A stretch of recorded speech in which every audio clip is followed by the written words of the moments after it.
Dans une ville où l'argent dictait les règles et où les apparences avaient plus de valeur que les sentiments, vivait une jeune femme prénommée Anita. Issue d'un foyer modeste, elle avait grandi dans un petit appartement de la périphérie, entourée d'odeurs de cuisine partagée, de rires simples, de lessive suspendue au balcon, et d'un amour sincère que seule une famille modeste peut offrir. Anita travaillait comme secrétaire dans une petite entreprise de comptabilité. Chaque matin, elle prenait le bus, son carnet de notes en main, rêvant parfois d'un avenir différent, mais jamais doré. Ce n'est pas la richesse qu'elle convoitait, mais un amour vrai, un regard qui la verrait pour ce qu'elle était. C'est dans une salle de réunion banale qu'elle rencontra Jean. Lui, fils de la famille Jean, une lignée puissante aux affaires tentaculaires, banque, immobilier, entreprise internationale. Toujours en costume parfaitement taillé, Jean avait ce charme détaché de ceux qui ont grandi en pensant que le monde leur appartenait. Pourtant, ce jour-là, ce fut Anita qui l'intrigua. Elle ne chercha pas à le séduire. Elle n'était pas impressionnée.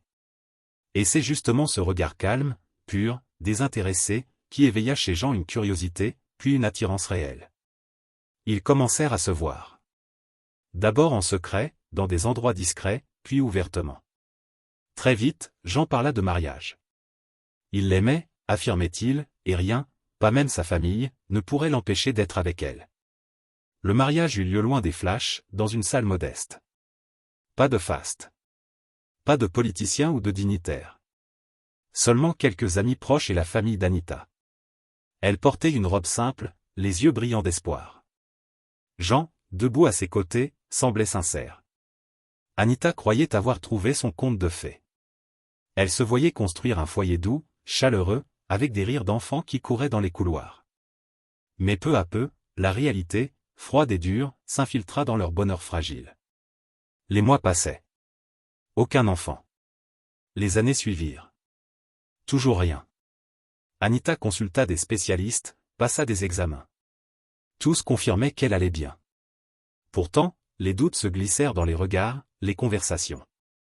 Et c'est Solange, la mère de Jean, femme élégante mais tranchante comme une lame, qui jeta la première pierre. Ces filles de basse condition. Elles ont souvent un passé. Peut-être qu'elle a eu des avortements, ou pire, qu'elle est maudite. Elle ne parlait pas fort. Juste assez pour que les bonnes entendent, pour que cela arrive aux oreilles de Jean. Lui, au début, riait.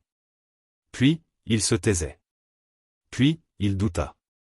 Puis, il changea. Un soir, il rentra plus tard que d'habitude.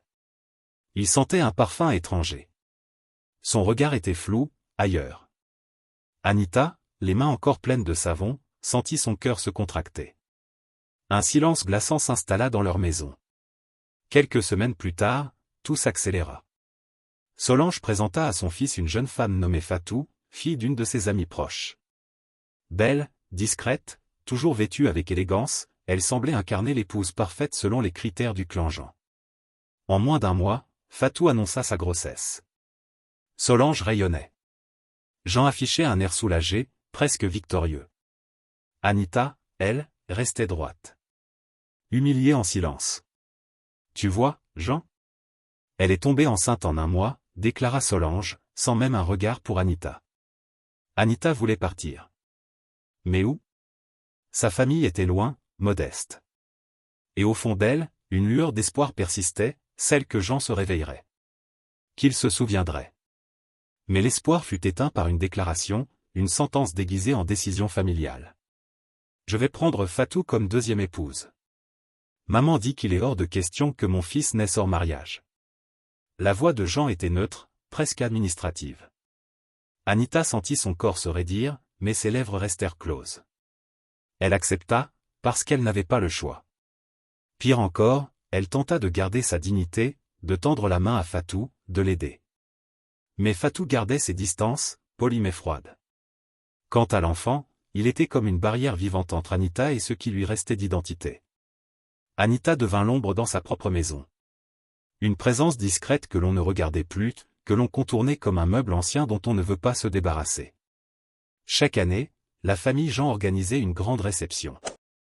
Une fête prestigieuse, où se croisaient élites politiques, dirigeants d'entreprises, journalistes influents. Cette année-là, Anita ne reçut aucune invitation. Mais ce soir-là, elle s'y rendit quand même. Non pas par orgueil, mais par instinct. Comme un dernier souffle avant la noyade. Elle arriva en taxi, vêtue d'une robe simple, ses cheveux attachés sobrement. À l'entrée, les regards se tournèrent. Certains, gênés. D'autres, amusés. Solange la vit. Fit une moue. Jean, de loin, détourna les yeux. La réception battait son plein. Les discours commençaient. Et puis, le père de Jean prit la parole. Il leva sa coupe, et avec solennité, déclara devant l'assemblée. Mesdames et messieurs, voici ma seule belle-fille, Fatou, et mon petit-fils adoré.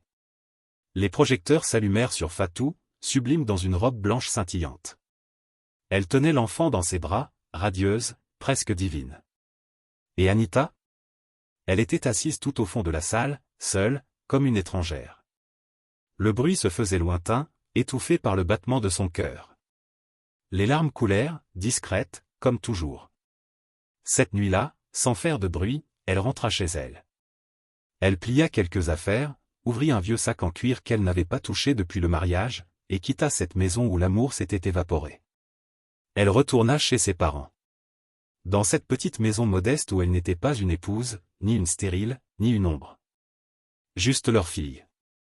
Leur Anita. Et c'est là, dans cette humilité retrouvée, que quelque chose en elle commença à renaître. Lentement. Doucement. Comme une fleur après la saison sèche. Les jours s'étiraient comme des fils de soie dans la maison familiale d'Anita. Le silence, lourd et dense, semblait tapisser chaque mur, chaque meuble, chaque souvenir. Pas un message. Pas un appel. Pas même un mot de Jean. Le vide qu'il avait laissé derrière lui n'était pas seulement celui d'un homme, mais celui d'un avenir qu'elle avait cru dessiner à deux. Et pourtant, au cœur de cette absence, quelque chose en elle se remettait doucement à respirer. Anita passait ses journées dans son ancienne chambre, là où chaque détail semblait figé dans le temps, les rideaux aux motifs floraux qu'elle avait choisis adolescente, la petite étagère bancale où reposaient des romans d'un autre temps, le miroir fissuré qui renvoyait l'image d'une femme brisée, mais vivante. Chaque matin, elle se levait sans envie, mais poussée par un instinct de survie. Elle préparait du thé pour ses parents, les écoutait parler du marché, des récoltes, des voisins. Elle observait les enfants du quartier jouer dans la poussière, libres, bruyants, insouciants. Et peu à peu, elle recommença à croire que la vie pouvait encore lui appartenir. Son père, homme réservé, ne disait pas grand-chose, mais lui déposait parfois une main sur l'épaule, comme pour lui dire « Tu es forte, tu vas t'en sortir ». Sa mère, plus expressive, lui apportait des fruits coupés, l'encourageait à sortir, à revoir ses amis, à ne pas s'éteindre. Mais c'est surtout dans les longues discussions avec sa sœur cadette qu'Anita retrouva une forme de paix. Elle parlait de tout, et surtout de rien, des nouvelles modes, des vidéos virales, des rêves d'enfance. Cela lui rappelait que son identité ne se résumait pas à un divorce humiliant ou à un homme qui n'avait pas su la voir. Un jour, sans prévenir personne, Anita décida de sortir. Elle s'inscrivit à une formation en gestion d'entreprise. Elle voulait apprendre, comprendre, bâtir. Elle s'intéressa au programme pour jeunes entrepreneurs, assista à des conférences, prit des notes, posa des questions. Elle, la femme que l'on disait stérile, rejetée, brisée, se remettait debout, pas à pas. C'est dans un de ces séminaires qu'elle rencontra Abdou. Il n'était pas comme les autres. Il n'avait pas ce regard pressé de ceux qui veulent impressionner. Il écoutait. Il observait avec bienveillance. C'était un homme mûr, pas par l'âge, mais par la sagesse dans ses gestes, dans ses mots. Lorsqu'il parlait, tout le monde se taisait. Pas par crainte, mais par respect. Il avait bâti sa fortune à force de travail, disait-on, mais jamais au détriment des autres. Il croyait en l'humain, en la deuxième chance, en la lumière que chacun portait en soi, même éteinte. Ils commencèrent à se croiser souvent, à échanger quelques mots après les séances. Il s'intéressa à ses projets, à ses idées. Elle, prudente, garda ses distances. Le passé l'avait rendue méfiante. Mais Abdou ne brusqua rien. Il attendit. Il l'invita à un café. Puis à une conférence. Puis à un dîner, qu'elle refusa. Il n'insista pas. Il revint plus tard, avec un livre, une citation soulignée, « Il faut parfois tomber pour apprendre à voler ». Ce fut ce soir-là qu'elle lui parla. De Jean. Du rejet. Du divorce. du diagnostic cruel qui la condamnait à jamais, pensait-elle. Elle lui parla de sa peur de ne jamais être assez. Il l'écouta, longuement. Puis, il la regarda, les yeux plantés dans les siens, avec une douceur qu'elle n'avait jamais connue. Ce que tu portes en toi est bien plus précieux qu'un enfant. Ton cœur. Ta dignité. Ton courage. C'est cela que je veux apprendre à aimer. Et pour la première fois depuis longtemps, Anita sentit son cœur se réchauffer. Elle ne sut pas encore si c'était de l'amour, mais c'était de la lumière. Les semaines passèrent. Leur lien devint plus fort. Plus évident. Elle ne cherchait pas à l'aimer, mais elle ne pouvait pas l'ignorer. Abdou lui proposa de l'aider à monter sa petite entreprise. Elle refusa poliment, voulant réussir seule. Il respecta. Elle lança un service de décoration événementielle. Les commandes commencèrent à tomber. Puis, un matin, le corps d'Anita lui envoya des signaux étranges. Fièvre, nausées, vertige. Elle pensa d'abord à un simple surmenage. Mais sa mère, vigilante, lui glissa. Et si c'était, tu sais. Elle éclata de rire. Un rire nerveux, presque moqueur. Maman, je suis stérile. Mais le doute s'installa. Elle alla consulter. Une fois. 2 fois. 3 fois. Et chaque fois, le même verdict. Félicitations, madame. Vous êtes enceinte. Elle resta figée. Comme si le monde avait cessé de tourner. Elle serra sa poitrine, les larmes aux yeux. Était-ce un rêve? Une erreur? Une blague cruelle? Mais non. C'était réel. Son ventre, vide depuis toujours, portait enfin la vie. Elle se souvint alors des nuits passées à pleurer. Des prières murmurées sans trop y croire. Des douleurs qu'elle avait enterrées profondément. Et maintenant, la vie lui offrait une réponse. Une revanche. Un miracle. Quand elle l'annonça à Abdou, il la prit dans ses bras, en silence. Il ne dit rien d'abord. Puis, avec une émotion retenue, il murmura. Dieu savait ce qu'il faisait. Il demanda sa main peu après. Et cette fois, Anita accepta sans hésiter. Le mariage fut somptueux. Pas par extravagance, mais par sincérité. Les invités, émerveillés, dansaient sous les guirlandes de lumière, les mains pleines de riz et de bénédictions. Anita rayonnait. Sa robe, simple mais élégante, flottait autour d'elle comme un symbole de renaissance. Et lorsqu'elle tint son fils pour la première fois, elle sut que tout ce qu'elle avait traversé avait un sens. Elle le nomma Noah, comme une nouvelle arche, une nouvelle ère. Ce fut lors de la cérémonie de baptême qu'un visage inattendu apparut parmi les invités. Amina, une ancienne connaissance. Elle reconnut Anita, resta bouche bée en découvrant le bébé dans ses bras. Elle prit une photo discrète, la partagea dans un groupe WhatsApp sans trop y penser. Et ce simple geste allait tout faire basculer. Dans la grande maison familiale des Kanga, l'atmosphère était devenue irrespirable. Jean, silencieux depuis plusieurs jours, avait fini par affronter Fatou. Il ne cria pas. Il ne frappa pas du poing sur la table. Il posa simplement une question, une seule, mais qui fendit l'air comme un coup de tonnerre. Dis-moi la vérité, Fatou, cet enfant, est-ce qu'il est de moi? Fatou, d'abord figé, baissa lentement la tête. Ses mains tremblaient. Son souffle était saccadé. Puis, comme si le poids de ses secrets devenait insupportable, elle s'écroula sur le canapé, les larmes coulant librement sur ses joues. Je suis désolé, Jean. Je suis désolé. Ces mots étaient à peine audibles, noyés dans ses sanglots. Solange, qui écoutait depuis le couloir, s'approcha lentement, son visage figé par l'incrédulité. Fatou finit par tout avouer. Sa mère, une femme au sourire discret mais à l'ambition féroce, avait tout orchestré. Lorsque Fatou était tombée enceinte d'un homme de passage, un inconnu rencontré lors d'un séminaire, elle avait paniqué. L'homme était reparti sans laisser de traces.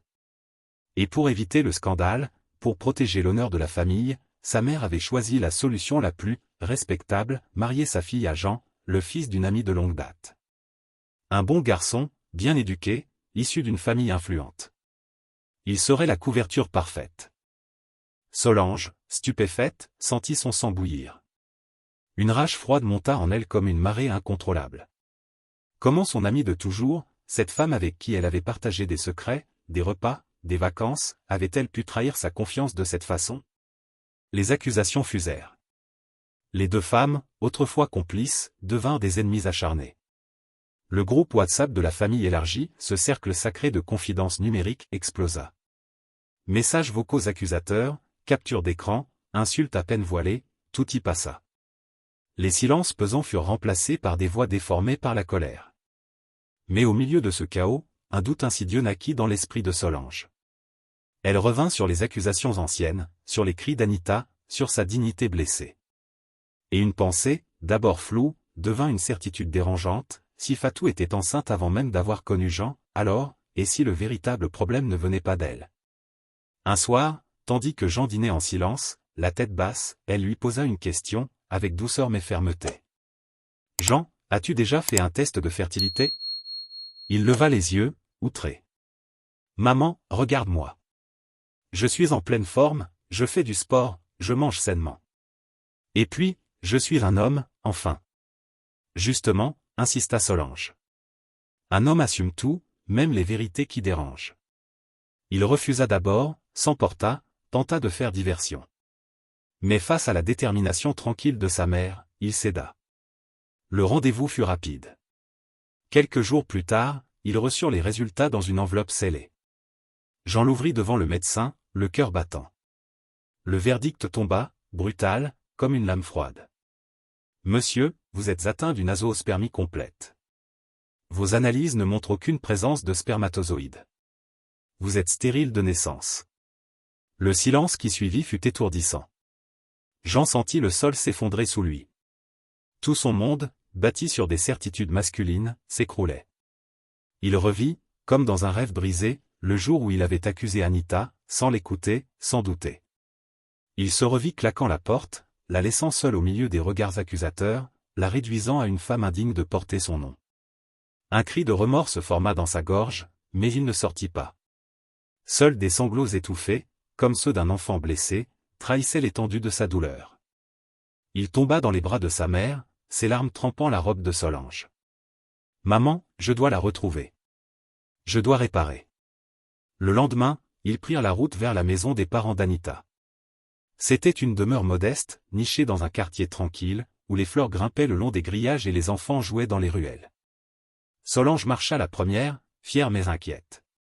Jean la suivait, tête basse, comme un condamné approchant de sa sentence. La porte s'ouvrit sur la mère d'Anita, dont le regard était dur mais digne. Elle les regarda longuement avant de dire. « Que venez-vous chercher ici ?» Solange tenta de parler, de s'expliquer, mais la femme leva la main. Elle a refait sa vie. Elle est heureuse. Ne venez pas troubler sa paix. Jean voulut insister, mais le père d'Anita apparut dans l'embrasure de la porte.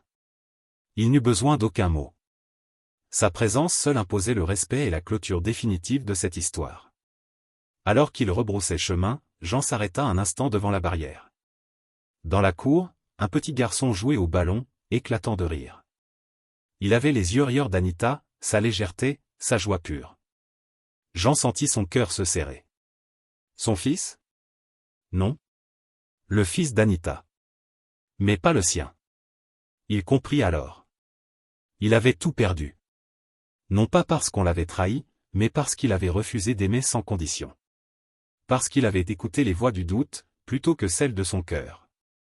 Il tourna les talons, les yeux noyés de larmes, son reflet brisé dans la vitre de la voiture. Derrière lui, la vie d'Anita continuait, sans lui. Il n'y a pas pire douleur que celle d'un amour trahi, mais il n'y a pas plus grande victoire que celle d'une femme qui se relève, dignement, sans haïr. Anita n'a pas eu besoin de vengeance. La vie s'en est chargée. Et aujourd'hui, elle est heureuse, non parce qu'elle a gagné quelque chose, mais parce qu'elle a gardé foi en elle-même, même quand plus personne n'y croyait. Son silence est devenu sa force. Sa paix, sa revanche. Si cette histoire t'a touché, abonne-toi, like la vidéo, et partage-la à une personne qui a peut-être, elle aussi, été jugée trop vite. Tu peux aussi me dire en commentaire, penses-tu que Jean mérite une seconde chance ?